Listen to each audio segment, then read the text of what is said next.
दोपहर की धूप जालीदार दरीचों से छन रही थी जब जैनब अपने नए मकान में दाखिल हुई। उसका सुर्ख दुपट्टा रोशनी पकड़ता जैसे बिखरी लालियां चमक रही हों। उसके शौहर फैसल साथ साथ चल रहे थे। इंजीनियर होने की अमली आदत के साथ उन्होंने उसका छोटा सा सूटकेस एहतमाम से उठाया हुआ था। घर में खुश आमदीद, उसने मोहब्बत भरी आवाज में कहा। वो मुस्कुराई, दिल हल्का और शाद। महीनों की मंगनी के बाद वो आखिर यहाँ थी। एक नेक आदमी से निकाह, पक्की सरकारी इंजीनियरिंग नौकरी और वैसी जिंदगी में कदम जो उसने सोची थी। दरीचे के पास व्हीलचेयर पर एक नौजवान लड़की बैठी थी। पतली सी, नाजुक सी, सूती कुर्ता सादा मगर साफ। आंखों में उम्मीद भी थी और हल्की सी घबराहट भी। अस्सलामु अलैकुम भाभी, उसकी आवाज में बेइख्तियार गर्मी थी। वालेकुम अस्सलाम मरियम, जैनब ने पूरे दिल से जवाब दिया और अपनी नई ननद को गले लगा लिया। मरियम 20 बरस की थी। रीढ़ की पैदाइशी परेशानी की वजह से बचपन से व्हीलचेयर पर। उनके वालिदैन 3 साल पहले इंतकाल कर गए थे और फैसल ही उसका इकलौता सरपरस्त रह गया था। उसने मंगनी के वक्त सब कुछ साफ बता दिया था। मरियम जिम्मेदारी समेत है। जो उससे निकाह करेगा उसे उसकी बहन के साथ ही रहना होगा। जैनब ने बिना झिझक कबूल किया। वो ऐसे खानदान में पली थी जहां रहम दिल्ली की कद होती है। उसे बहन जैसी साथी की खुशी भी थी। निकाह से पहले छोटी सी मुलाकात में मरियम उसे बहुत शरीफ और नर्मखू लगी थी। मैंने आप दोनों के लिए कुछ काम किया है, मरियम ने हौले से कहा और व्हीलचेयर मोड़कर एक कोने के कमरे की तरफ ले चली। आइए देखिए। छोटा सा कमरा उसका स्टूडियो था, सादा मगर उत्तर की तरफ से आती नर्म रोशनी से भरा। दीवारों पर फ्रेम की हुई खताती, बहती हुई अरबी कुरानी आयतें नस्तलीक में, कहीं सादा मश्क, कहीं हैरान कर देने वाली खूबसूरती। झुकी हुई मेज पर एक नापूरा टुकड़ा माशा अल्लाह लिखने का काम जारी। माशा अल्लाह मरियम, ये तो बहुत खूबसूरत है। जैनब ने दिल से दाद दी। तुम बहुत काबिल हो। मरियम के फीके गालों पर रौनक आ गई। ये एक तोहफा है आप दोनों के लिए, निकाह का, आपके नाम और निकाह की दुआ के साथ। बस मेरे हाथ जल्दी थक जाते हैं। कभी कभी स्याही तैयार करने या कागज जमाने में मदद चाहिए होती है। अगर कोई कभी कभार मदद कर दे मेरे लिए बहुत मायने रखेगा। जरूर, जैनब ने पूरे जोश से कहा। मुझे खुशी होगी। मेरे लिए तो ये ऐसी बहन मिलेगी जो कभी थी ही नहीं। फैसल की शुक्रगुजार मुस्कुराहट कमरे को दोपहर की धूप से ज्यादा गर्माहट दे गई। पहले 2 महीने सच्ची खुशहाली में गुजर गए। फैसल तवज्जो देने वाले शौहर साबित हुए। बेमौका फूल लाना, हर हफ्ते शॉपिंग ले जाना, रोमांटिक डिनर प्लान करना। वो वक्त तरतीब से बांटते, बहन की जरूरतें भी देखते, मगर बीवी को तरजीह देते। जब जैनब को जेवर चाहिए होता वो बिना सोचे ले आते। जब वो वीकेंड ट्रिप का कहती तो मरियम के लिए भरोसेमंद नर्स का इंतजाम कर देते। मेरी बीवी को खुश रहना चाहिए, वो सीधा कहते। मरियम की मांग बहुत मामूली थी। वो खामोशी से अपने स्टूडियो में खताती करती रहती। बुनियादी जरूरतों से बढ़कर कभी कम ही कुछ चाहती। जब फैसल उसके लिए स्याही या कागज लाते तो भी पहले जैनब की ख्वाहिशें पूरी करते। मगर धीरे धीरे छोटी छोटी झल्लाहटें जमा होने लगी। मेहमान आते तो मरियम की खताती की तारीफ करते। माशा अल्लाह, कितनी सलाहियत, कितनी सब्र। ये तवज्जो जैनब को खटकती, हालांकि वो मुस्कुराती रहती। शाम को फैसल आधा घंटा बहन से गुफ्तगू करते तो जैनब पल गिनती, हालांकि सारा दिन उसकी तरफ उनकी पूरी तवज्जो रहती। खानदानी जलसों में रिश्तेदार मरियम की नरमी पर दुलार करते। कितनी प्यारी बच्ची है, कैसी सब्र वाली। जैनब को अपने आप पर जैसे पर्दासा महसूस होता। एक शाम मोहल्ले की बिल्ली पर मरियम की किसी बात पर फैसल हंस पड़े तो जैनब के सीने में एक तेज कसक उठी। वो दिमाग में मरियम पर होने वाले हर छोटे खर्च की फहरिस्त बनाने लगी। हल्के फुल्के मेडिकल बिल, कागज स्याही, पार्ट टाइम फिजियोथेरेपिस्ट। हालांकि फैसल ने कभी जैनब की कोई बात ठुकराई नहीं थी। जबकि हर शादी में जैनब नया लिबास पहनती और मरियम वही 3 लिबास दोहराती रहती। हर वाकया अपनी जगह मामूली, आसानी से नजरअंदाज होने लायक, मगर सब मिलकर एक ऐसा बोझ बनते जा रहे थे जो हर हफ्ते भारी होता गया। शादी के 4 महीने बाद जैनब के तौर तरीके में हल्की हल्की तब्दीलियां दिखने लगी। मरियम स्टूडियो बुलाती तो वो हाँ कहकर भी बस 5 मिनट बैठती। थक गई हूँ, सर दर्द है, बाद में सही। बातचीत में उसकी दिलचस्पी घटती गई। जहाँ पहले वो गर्मजोशी से गुफ्तगू करती, अब मोबाइल स्क्रॉल करते हुए एकल्स जवाब देती। भाभी, इस आयत की जमावट कैसी लग रही है? ठीक है, हाशिए के लिए काली या भूरी सियाही इस्तेमाल करो, जो तुम्हें मुनासिब लगे। एक दोपहर मरियम व्हीलचेयर घुमाती हुई रसोई खाना में खुशी खुशी आई जहां जैनब दोपहर का खाना तैयार कर रही थी। भाभी, भाभी, जबरदस्त खबर, मेरी खत्ताती एक चैरिटी नुमाइश के लिए कबूल हो गई। मेरी पहली असली नुमाइश। जैनब ने बस सरक कर एक नजर डाली। अच्छा, फिर वो सब्जियां कतरने लगी। चॉपिंग बोर्ड पर छुरी की ठक ठक में बेरुखी की एक सी रफ्तार थी। मरियम की आंखों की चमक मंद पड़ गई। क्या कुछ मसला है? मैंने आपको नाराज कर दिया है? मैंने कहा ना। अच्छा है मरियम। ज़ैनब की आवाज में धार आ गई, छुरी सी तीखी। घर के माहौल में कशीदगी बढ़ती गई। रिश्तेदार आते और मरियम की खत्ताती की तारीफ करते तो ज़ैनब खिंची मुस्कान के साथ जोड़ देती, हाँ, शौक के लिए सारा दिन पड़ा है। असल जिम्मेदारियां ना हो तो सुकून ही सुकून होता है। जब फैसल मरियम के लिए उम्दा खत्ताती कागज लाते, ज़ैनब कमरे में जाकर दरवाजा बंद कर लेती। हालांकि कुछ दिन पहले ही उसे कीमती हैंडबैग मिला था। क्या हुआ? फैसल पीछे पीछे आए, हैरान। मैं कुछ भूल गया। जो चाहिए बता दो। कुछ नहीं, जाइए, अपनी बहन के साथ वक्त गुजारिए। ज़ैनब, मैं समझ नहीं पा रहा। वो हैंडबैग अभी तो लिया, कल डिनर भी किया। मसला क्या है? आप उसे इतना क्यों अहमियत देते हैं? वो मेरी बहन है, मेरी जिम्मेदारी। तुम्हें क्या हो गया है? बहस मुबाहिसे बढ़ते गए। फैसल ने हर जतन किया, ज्यादा तोहफे, ज्यादा तवज्जो, ज्यादा वक्त, मगर कुछ भी काफी न पड़ा। मरियम पानी मांगती तो ज़ैनब कह देती 1 मिनट, और फिर 20 मिनट गुजर जाने देती। उसने मरियम के स्टूडियो के पास टीवी बहुत ऊंची आवाज में चलाना शुरू कर दिया। भाभी, मेहरबानी करके आवाज कम कर दे। मैं इस ऑर्डर वाले टुकड़े पर तवज्जो दे रही हूँ। मैं अपना प्रोग्राम देख रही हूँ। परेशान करे तो अपना दरवाजा बंद कर लो। मगर मरियम खुद दरवाजा बंद नहीं कर सकती थी। ज़ैनब ने स्टूडियो जाना तर्क कर दिया। हर शाम मरियम दरवाजे के करीब उम्मीद से रुक जाती। भाभी, आज बैठेंगी? मैं काम करती रहूंगी, बस साथ में। मैं मसरूफ हूँ। मरियम, बस 10 मिनट प्लीज। कहा ना मसरूफ हूँ। वो अकेली ही व्हीलचेयर मोड़कर खाली स्टूडियो में लौट जाती। फैसल बार बार समझाते और पूछते, उसने तुम्हारा क्या बिगाड़ा है? कुछ भी नहीं। तुम ऐसा सलूक क्यों कर रही हो? मैं कोई सलूक नहीं कर रही, बस मसरूफ हूँ। ये वो शख्स नहीं जिसे मैंने निकाह किया था। ज़ैनब, आखिरी टूटन जुमे की शाम हुई। फैसल जुमे की नमाज के लिए निकले थे और कह गए थे कि खाला के घर भी थोड़ी देर रुकेंगे। पार्ट टाइम खादिमा ने उस दिन छुट्टी ली थी। घर में सिर्फ ज़ैनब और मरियम थी। सारा दिन मरियम असामानी खामोश रही, रंगत हमेशा से ज्यादा फीकी। गुरु के करीब वो स्टूडियो से आहिस्ता आहिस्ता व्हीलचेयर चलाती हुई निकली। हाथ कांप रहे थे।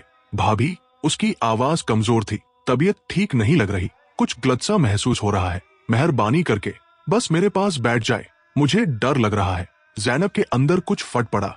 महीनों की जमा हुई कड़वाहट जैसे बांध टूट कर बह निकली। तुम्हें डर लग रहा है? तुम्हें तो हमेशा ही डर लगता है, हमेशा जरूरतमंद, हमेशा तवज्जो चाहने वाली। भाभी, मैं बहुत कम कुछ मांगती हूँ। तुम्हें मांगने की जरूरत ही कहाँ है? तुम्हारा होना ही मांग है। सब तुम्हारे इर्द गिर्द पाव दबाकर चलते हैं। सब अपनी जिंदगी तुम्हारे लिए ढालते रहते हैं। बेचारी माजूर मरियम के लिए। मैं थक गई हूँ इस सब से। मुझे समझ नहीं आ रहा कि मैंने क्या किया। तुम मौजूद हो, बस यही किया है तुमने। मेरे घर में, मेरी शादी के दरमियान, वो जगह घेर कर जो सिर्फ मेरी होनी चाहिए थी। मरियम की आंखों से आंसू बहने लगे। मैंने कभी यहाँ रहने की मांग नहीं की, लेकिन तुम यहाँ हो। अच्छा, शायद अब वक्त आ गया है कि तुम हकीकी तन्हाई का एहसास कर लो। ज़ैनब ने व्हीलचेयर के हैंडल मजबूती से पकड़े और उसे स्टूडियो की तरफ धकेल दिया। अंदर पहुंचते ही वो बाहर निकली और दरवाजा जोर से पटक दिया। उस पुराने दरवाजे पर बाहर की तरफ कुंडी थी। सालों पहले लगाई गई थी, जब उनके वालिदैन इस कमरे में कीमती सामान रखते थे। ज़ैनब के हाथों ने कुंडी सरकाई। टिक की ठंडी आवाज आई। भाभी, भाभी, मेहरबानी करें। मरियम की आवाज दहशत में ऊंची हो गई। मेहरबानी करके मुझे बंद मत करें। मुझे बंद जगहों से खौफ है। भाभी, रहम कीजिए, मैं आपसे इल्तिजा कर रही हूँ। ज़ैनब चल दी। दिल तेज धड़क रहा था। सीढ़ियां चढ़ते हुए मरियम की बेचैन पुकार धीरे धीरे धुंधली पड़ती गई। 1 घंटे बाद जब फैसल लौटा तो उसने स्टूडियो का कुंडिलगा दरवाजा देखा और अंदर अपनी बहन शदीद घबराहट के दौरे में। उसकी सांसें तेज तेज चल रही थी। दरवाजे तक पहुंचने की बेताब कोशिश में खत्ताती की शीटें इधर उधर बिखरी थी और स्याही चारों तरफ फैल गई थी। इसके बाद जो सामना हुआ, उसने निकाह की बुनियादें हिला दी। 1 हफ्ते के अंदर मरियम चली गई। फैसल की खाला पहुंची, चेहरे पर सदमे की लकीरें, और मरियम को साथ ले गई। वो खामोशी से रवाना हुई। उसकी आखिरी बात अब भी चुभती रही, मैं और मसले पैदा नहीं करना चाहती। घर खोखला सा लगने लगा। फैसल कमरों में खामोश साया बनकर घूमता रहा। कई दिन तक ज़ैनब से मुश्किल से बात की। जब अल्फाज आखिर निकले तो सर्दी की बारिश जैसे सर्द। उसने बुनियादी मेहरबानी के सिवा कुछ नहीं मांगा। वो एक रात सुर्खखिरी आंखों से खाली स्टूडियो को देखते हुए बोला, बस कभी कभार किसी की मौजूदगी, इससे ज्यादा नहीं। तुमने उसे जानवर की तरह बंद कर दिया। मेरा मतलब ये नहीं था कि उसे घबराहट का दौरा पड़े। तुमने उसे बंद किया ज़ैनब। उसकी आवाज धीमी थी मगर मायूसी गहरी। तुम जानती थी उसे बंद जगहों से खौफ है। जब वो 7 साल की थी गलती से बाथरूम में कैद हो गई थी। हमारे वालिदैन उसे ढूंढते रहे। उसे गहरा सदमा पहुंचा था। मैंने तुम्हें ये वाकया सुनाया था। तुम जानती थी, ज़ैनब जानती थी। याद साफ साफ लौट आई। महीनों पहले फैसल का वही किस्सा, बहन के डर की वजह समझाते हुए। 2 महीने बर्फीली खामोशी में गुजरे, एक ही घर में रहते हुए भी अलग जिंदगियां।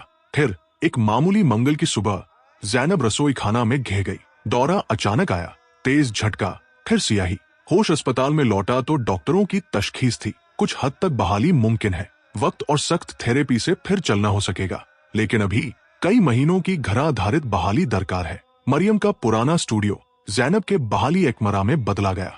फैसल ने काबिल नर्स रखी और तमाम जरूरी थेरेपी का इंतजाम किया, मगर जज्बाती फासला बहुत रहा। वो सुबह दफ्तर से पहले और शाम लौटकर बस थोड़ी देर हालचाल लेता, वजह से ज्यादा नहीं रुकता। आप मेरे पास बैठेंगे? एक शाम ज़ैनब ने अपनी ही आवाज में एक मनौत सा लहजा महसूस किया। बस थोड़ी देर, मुझे कुछ काम देखने हैं। वो दरवाजे की तरफ मुड़ते हुए बोला। नर्स पेशेवर और मोहतात जो तिब्बी जिम्मेदारियां थी वही अंजाम देती, न उससे ज्यादा बात, न सानी याद। ज़ैनब किराए की व्हीलचेयर पर उस बदले हुए स्टूडियो में बैठी रहती। दीवारें जहां कभी मरियम की खत्ताती टंगी रहती थी अब सूनी।